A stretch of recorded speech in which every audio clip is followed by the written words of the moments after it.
Now going to... Yay. It was so bad 2 weeks in a row. Hang up a Seahawks jersey. Yeah. No, just a better team in the Yeah, even more depressing, honestly, behind this. Week 8 and 9, Bills and Rams. Yep. Why don't you start us off? How did you feel about them? Did you watch any of the games? I watched a little bit of the Bill, or maybe I heard of it. I don't remember. I was gone for both. Mm-hmm. But Josh Allen's just way better than the Seahawks defense is pretty much what happened. It's a very, very valid point. Very valid. And we just couldn't score. There was nothing we could do. We scored in the fourth quarter because I think I either watched that or heard it. Mm-hmm. And that was the only solid drive they had the entire game. It was the only drive they might have had the whole game. James Cook just ran us over for the most part. Yeah, I don't know who he is. He's good. That's Dalvin Cook's brother. He's been good. That's fun. But yeah, no, we just couldn't. I don't even think our defense didn't play great. I'm not going to say that.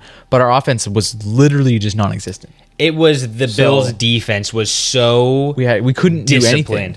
I mean, yes, you had 201 yards out of Geno with a pick. The problem was, again, like the 212 receiving yards. You had 32 rushing yards. Yeah, we now. I know, and it's a broken record if you're Seahawks fans. The O-line sucks. The O-line is, and again, this year, like last year, injuries. Year. We can't stay healthy. Like, after we have our bye, week 10, Abe Lucas is supposed to be back, which could be a huge, but again, he gets injured every other game. It's good when he plays, but I don't think it was as much as like the Seahawks defense. Yes, you give up 31 points. That's not great. Yeah. And you're also playing, but they're also on the field a lot more because we can't score. That's what I was gonna say. I mean, 31 points is never good. I was going to bite my tongue because I do think Josh Allen's pretty solid. Yes. God, it sounds so gross to say. But that's what I was going to say is the time of possession was. I think it was like 32 minutes. It was 38 to 21. 38 to 20. Okay. So you were going to. I was going to say the same thing is you can't expect a defense to play 40 minutes and be good at all. We'll just be like, yeah, we're ready to go. Like we're hungry. We got energy. Like they're tired, and it's not even like. And when you get tired, of course, you make mistakes and blah blah. But it's just you can't expect anyone to play that long and do that, and especially when your offense is on the field for 20 minutes. So that means the other team's defense is literally like fresh. Yeah, it's like the game's just started every time. Yeah. So it was a little interesting. It was pretty bad. For the Hawks, they only gave up one sack, which was kind of the one maybe decent factor. But Kahil Shakir, 107 yards and then James Cook just ran us to the ground. Yeah, didn't get much better the next week either. No, this week was just to me.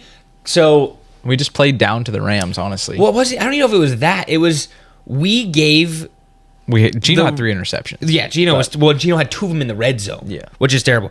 But the thing that made it interesting to me was obviously Puka got thrown out in the first half, which I think is a game changer because I think Puka's he's pretty dang good. He's a pretty good wide receiver. He might be a top 10 wide receiver. I don't know, but you give up 12 penalties and only 95 yards, which 95 yards is a lot for penalties. But you gave the refs 12 opportunities to take back. We had a couple, like a pass to Njigba for 40 yards, taken back because of hold. We had a good run from Walker for a couple, like 20, 25 yards, hold. Nice. It was one of those games where you let the refs dictate it, not because the refs wanted to, but you were just like, playing sloppy. Let me have a slight hold here and see if it gets called. And you watch the replays and you're like, that's not a hold. And you're like, it could be a hold. Like, I understand why you call it, but it's also like, was it soft? Maybe. But you're giving the refs that opportunity. Yeah. Again, offensive line was pitiful. Total plays, we had 74. We had more. We had almost 100 more yards than them, 424 to like 360. Well, yeah, that's also due in part to a guy you just mentioned, but JSN. He's the last 2 games he's been solid. Yeah, 180 yards, 2 touchdowns. If you had on fantasy, congratulations, you won. Yeah, seriously. But the other thing too is Kenneth Walker had 83 yards, which opens the game up. Yeah, and I think it was funny because I was listening to sports radio this morning. Geno, right now, most people have him ranked like top 15 quarterback in the league. Yeah, that's which fair. is fine. As Seahawk fans, I feel like we are all getting really pissy, going like, we need a better quarterback. Now, do I? Yes, there's 12 quarterbacks better than Geno Smith. Well, yeah, but there's 12 quarterbacks. That's it. Like, he's not been bad. The offensive line sucks. He's had no. Yeah, we have no help. He has zero help to be able to stay comfy in the pocket and then throw the football. But again, the one of the throws, you could have made a better throw. I mean, he literally threw it directly to whoever it was. And then the other one was just kind of like a weird, our tight end couldn't break out and he threw it in, whatever. But just not a great game. The final catch and overtime, first off, overtime, 4th and 1, we go for it.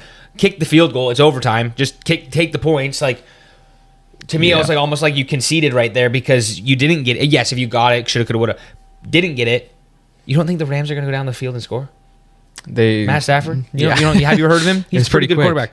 He had 300 yards, 2 touchdowns. The throw and the catch. The catch was wild. Unbelievable. Robinson, with the pass I believe. interference too. Yeah, it was Robinson. He had 2 touchdowns and 94 yards. But again, you can't give up 200 or 300 yards passing. You're not going to win. 68 yards on the ground's not bad. Obviously, that's a serious improvement from where earlier in the year. But so it's just, I don't know, because now you're in second place, I think, in the division. No, you're last. Is it last? I think I looked right. Oh my gosh, yeah, you are, because we've lost. Yeah, because we don't have the tiebreaker. Yeah, that's right. The Cardinals, again, the Cardinals are one of those teams. I'm telling you, they can win the Super Bowl or they will be the worst place. They are so question mark. I don't know what you're going to get out of them. They had a good game. Yeah. They beat it wasn't the Bears. It was a good team. It was the Bears. They just smoked the Bears. Oh, okay. Obviously the Rams smoked us, and then the 49ers played that one team that's really, really, really bad out of Dallas.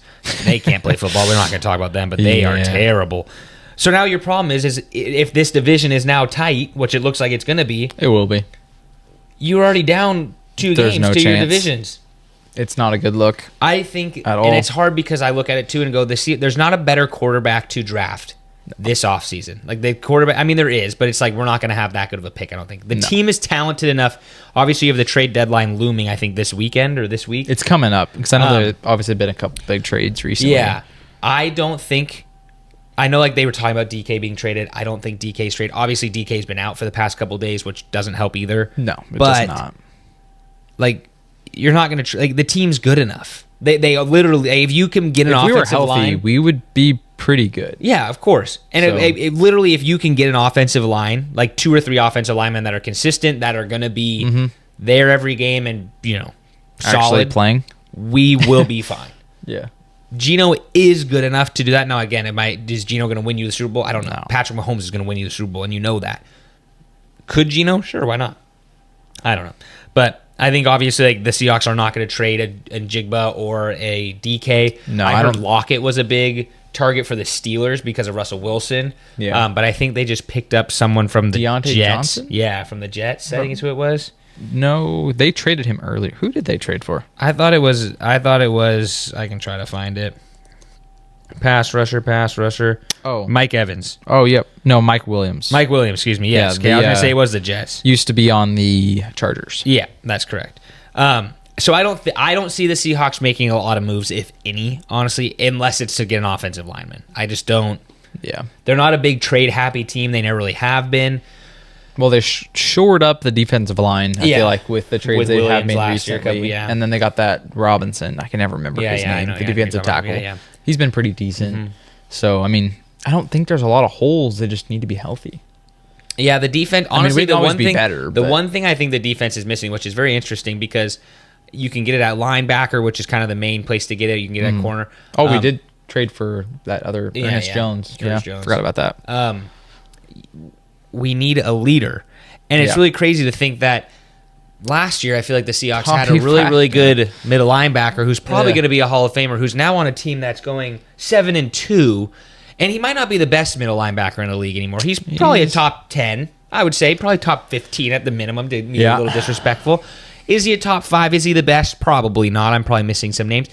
But what he offers you is leadership and a voice in your locker room and a ton of experience, obviously, winning a Super Bowl. Yeah. It'd be crazy if Bobby Wagner was still on the Seahawks. Now, do I think the Seahawks would be 7-2? Probably not. But I think that's what they're missing on defense, especially, is I don't know who that leader is. They lost a lot of veterans last year. And in the last couple of years. I mean, all those guys that were on the Super Bowl teams with all that experience I don't think any of them are even around anymore. I think Bobby Wagner might be literally the last one still in the league. Yeah. From our Super Bowl winning team. Well, defense, yes. Never mind. Who's on offense? Russ Wilson. Oh, yeah. Yeah, I was like, it's a very valid point. I forgot about that guy. Like kind of I was trying to think of like wide receivers. I'm trying to think just off the top of my head. Like Jermaine Kearse, Golden Tate, Zach Miller, all gone. The tight ends are all gone. Jimmy, what Graham was on? He wasn't even on the Super Bowl team. He was on the team after the 2015. I think. He wasn't the offensive line. I can only imagine is gone. Marshawn Lynch is obviously gone. I can't remember the fullback. I know he was good, but he wasn't on there. Oh, Coleman. Yeah. So I don't know. Yeah. So it's okay. So there you go. It's Russell. And Robinson. It was Robinson. It was 26. Robinson. It was Robinson. Yeah. You're right. But so anyway, you Derek have Coleman was after. Maybe 2 guys that are in the league, and one of them obviously is probably having maybe a comeback player of the year type of thing, and one of them literally has just been Mr. Consistent his entire career and has been very good. Yeah. So you let him go twice, and now you're stuck with it. Thanks for listening to the Kinda Athletic podcast. Please like and subscribe to all our social media platforms, and make sure to come back next week to hear more from the Kinda Athletic podcast.